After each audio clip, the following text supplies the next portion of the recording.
Thank you, Paul. Car shopping can be tricky. It can be even trickier if you don't know the difference between leasing and actually purchasing a vehicle. Chartered financial analyst Dr. Nancy Anderson is here to break it down for us. Actually, I find car buying very annoying. It is annoying, which is why I prefer buying than leasing. But there's something about our human nature where we think in terms of how much do we have to put out up front versus total cost, and we even think more in terms of how much does it cost me every month, and rather than thinking of the total cost, which is why they can get us on the lease, because leasing a car on a monthly basis is typically lower than actually buying the car. Plus, you don't have to put down the larger down payment. It's a much smaller down payment. You don't have a loan. You can buy more car, which as a financial advisor, I'm saying don't do that.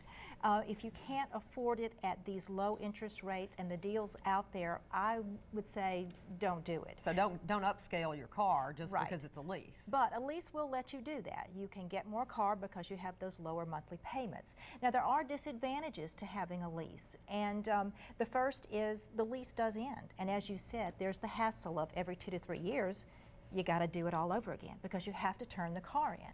And there is no residual value, meaning you have nothing when the lease is up. You can't trade it in. You just turn it in. There's nothing left. And there are all kinds of penalties that can come up with a lease. And the biggest one of which is if you go over the mileage, and many people will do who use their car in their work. Typically 10 to 15,000 miles per year is all that you are allowed. So there are penalties for going beyond that. Plus, if you return the car early, isn't that funny? You are actually penalized. And of course, if there are damages to the car, it's not like owning your own car, you're going to be penalized for that. So if we do the math, in the long run, you are really better off buying your car outright, especially with these low interest rates and with the deals on cars right now. And our cars are becoming even more reliable, they're lasting longer, so just envision that time 4 or 5 years down the road when you will have no payment. Well, you know, the report came out yesterday that car sales are down. Right. And I don't think that it was really, well, it was a little surprising, but is it new car sales? Because used car sales seem to be just exploding. Well, we had a stretch of time where new car sales were doing better because of the Cash for Clunkers program, and our used car sales were hurting.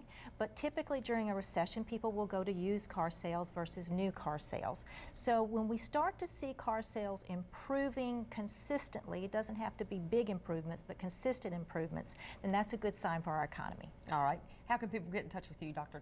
Nancy Anderson? I have a website, okay. newper.com. All right, thank you so much. First Alert meteorologist Paul Williams is next with your forecast. Hello, I'm Don Evans, a trial lawyer. I've been